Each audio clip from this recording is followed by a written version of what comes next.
Hi எல்லாருக்கும் வணக்கம். Welcome back to our channel simply Sophie. நாம் இன்றைக்கி ஒரு ரேண்டம் டே vlog தான் பார்க்க போகிறோம். இது வந்து ரொம்ப ரியலிஸ்டிக்காகவும் இருக்க போகுது.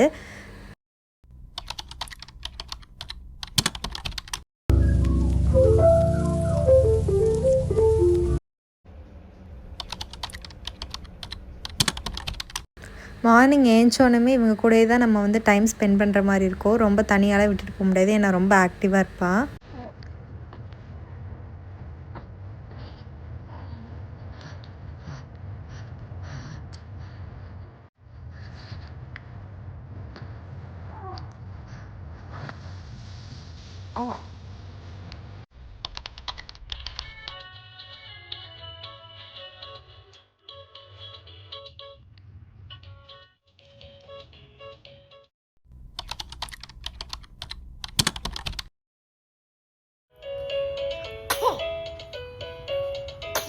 இந்த விட்டமின் டி சிரப் தான் வந்து டாக்டர் வந்து சஜஸ்ட் பண்ணியிருக்காங்க. ஸோ அதை தான் நாங்கள் இப்போத்தி கொடுத்துட்ருக்கோம். வேறு எந்த மெடிசனும் கொடுக்கறது கிடையாது.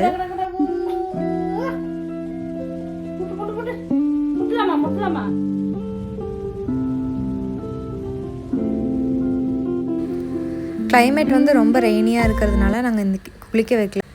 நிறைய பேர் சொல்லுவாங்க நார்மலாக வெட் வைப்ஸ் வச்சு தொடச்சி விட்டாலே போதுன்னு. பட் நாங்கள் வந்து சுடு தண்ணி வச்சு கொஞ்சம் தொடச்சி விட்டு ட்ரெஸ் போட்டு விட்ருவோம். அண்ட் நாங்கள் வந்து மார்னிங் டைம் வந்து பேம்பர்ஸ் யூஸ் பண்ணுறது கிடையாது. அதுக்கு பதிலாக இந்த மாதிரி லங்கோட்ஸ் வந்து விற்கிது. இது வந்து பேபி ஹக் பிராண்டோடது பேட் அவுட் டைப்பாக இருக்கும். கோல்ட் காஃப் இருக்கிறதுனால சாம்பிராணி மேண்டட்ரி.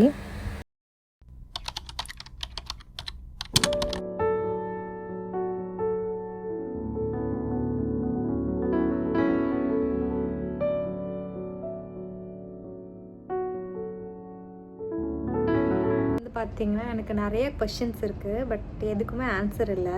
இப்போ ஒரு மேரேஜ் ஆனதுக்கப்புறம் தான் இந்த மாதிரி கொஷின்ஸ் வருதா, இல்லை அதுக்கு முன்னாடி எனக்கு இந்த மாதிரிலாம் வந்து கொஷின்ஸ்லாம் இருந்துச்சான்னு எனக்கு தெரியல. பட் நான் வந்து அதை கேட்டாலும் அதை கேட்கறதுக்கு யாருக்கிட்டையும் டைமும் இல்லை. அப்படியே அதை கேட்டாலும் யாருக்கிட்டையும் அதுக்கான பதிலும் இல்லை. நம்ம வந்து எல்லாருமே ஈக்குவாலிட்டி பற்றி பேசுகிறோம்ல. இப்போ வந்து ஒரு பையனும் வந்து பொண்ணும் வந்து ஈக்குவலாக இருக்கணும், எல்லா விஷயத்துலேயும் ஈக்குவலாக இருக்கணும். இப்போ மேரேஜ்க்கு அப்புறம் வந்து நம்ம தான் ஃபினான்ஷியலாக இண்டிபெண்ட்டாக இருந்துக்கணும், நம்ம வந்து ஹஸ்பண்ட் கிட்ட வந்து கேட்கக்கூடாது. இந்த மாதிரி நிறைய விஷயங்கள்லாம் வந்து கேட்பாங்க, சொல்லுவாங்க நம்மளை. அப்படி இருக்கிற ஹஸ்பண்ட்ஸும் சரி, இல்லை வந்து உங்களோட இன்லாஸும் சரி, இல்லை வந்து உங்களோட பேரண்ட்ஸே சரி, இப்போ சில விஷயங்களில் வந்து எனக்கு தோணும், சின்ன சின்ன விஷயத்தில் வந்து எனக்கு தோணும். ஃபார் எக்ஸாம்பிள், இப்போ வந்து நம்மளோட மாமியாரோ இல்லை வந்து நம்மளோட இன்லாஸ் ஃபேமிலியில் யாரோ வந்து நம்மளை வந்து அவன் இவன் பேசுகிறப்பெல்லாம் நம்மளோட ஹஸ்பண்ட்ஸும் சரி, நம்மளை சுற்றி இருக்கவங்களும் சரி, அதை வந்து ஒரு பெரிய விஷயமாகவே எடுத்துக்க மாட்டாங்க. ஓகே, இது நார்மலான ஒரு விஷயந்தான் அப்படிங்களாம். கேட்டால் வந்து அவங்க வந்து நம்மளை விட வயசில் பெரியவங்க, அவங்க இப்படி தான் பேசுவாங்க அப்படிலாம் சொல்கிறாங்களே. It's okay, it's common. But இப்போ இதே நம்மளோட ஹஸ்பண்டை வந்து நம்மளோட இன்லாஸோ, அதாவது அவங்களோட இன்லாஸோ, அதாவது எங்கள் அப்பா அம்மாவோ இல்லை அந்த பொண்ணு வீட்டு சைடில் இருக்கவங்களோ வந்து அவன் இவன் பேசினாலோ, இல்லை வந்து அவர் வராரா, மாப்பிள்ளை வந்துட்டாரா, மாப்பிள்ளை சாப்பிட்டாரா அப்படிங்கிறத தவிர வேறு ஏதாவது எக்ஸ்ட்ராவான வேர்ட்ஸ் வந்து யூஸ் பண்ணுறாங்கனாலோ, இல்லை வந்து அவன் இவன் ஏதாவது ஒரு ஃப்ளோவில் வந்து பேசிட்டாங்க அப்படின்னாலோ, உடனே வந்து அதை எப்படி நீங்கள் வந்து மாப்பிள்ளை அப்படி பேசலாம்?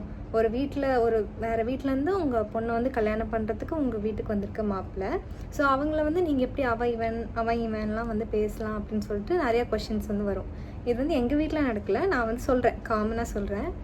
அப்படி இருக்கிறப்ப அதை ஏன் ஒரு பெரிய விஷயமா எடுத்துக்கிறாங்க? அந்த மாதிரி உங்கள் அப்பா வந்து என்னை இப்படி பேசுகிறாரு, உங்கள் அம்மா வந்து இப்படி என்னை பேசிட்டாங்கன்னு கேட்குற ஹஸ்பண்ட், அப்போ ஏன் நம்மளை பேசுகிறப்ப அமைதியாக இருக்காங்க? ஏன் அந்த இடத்துல நமக்கு கொஷின்ஸ் கேட்குறது இல்லை அப்படிங்கிறது என்னோட பெரிய கேள்வி.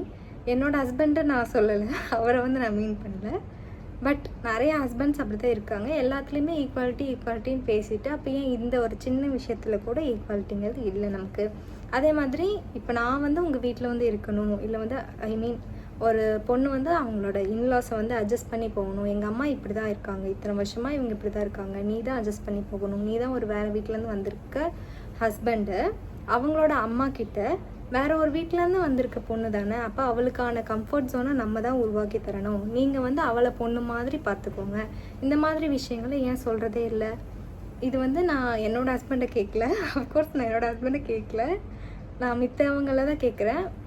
நார்மலாக இந்த சொசைட்டி அப்போ நம்மளை எந்த லெவலில் ஈக்குவாலிட்டியில் வச்சுருக்கு? சும்மா வந்து ஈக்குவல் தான், பொண்ணும் வந்து பையனும் வந்து ஈக்குவலாக தான் இருக்காங்க அப்படின்னு சொல்லியே நம்மளை வந்து ஆக்சுவலாக ஏமாற்றிட்டு தான் இருக்காங்க. இது வந்து எனக்கு ரொம்ப நாளாக இந்த மாதிரி நிறைய கொஷின்ஸ் என்கிட்ட இருக்குது. பட் அதுக்கான ஆன்சர் தான் எனக்கு எங்கேயுமே கிடைக்கல. நான் வந்து பெருசாக யார்கிட்டையும் கேட்டதும் இல்லை. இந்த வீடியோ எவ்வளோ தூரம் போகும்னு கூட எனக்கு தெரியாது. பட் தோணுச்சு எனக்கு.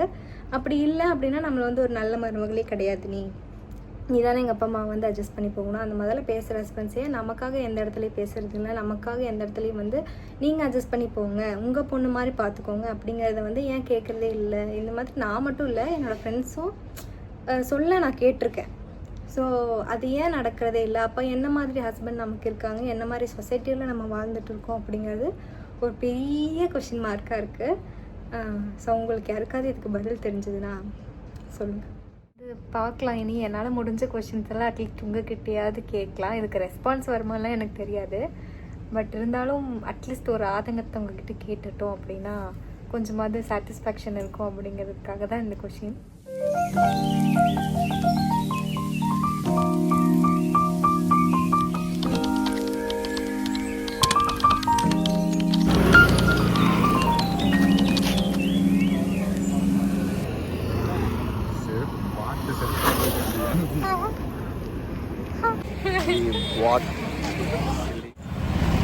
இதெல்லாம் போடுவேன்.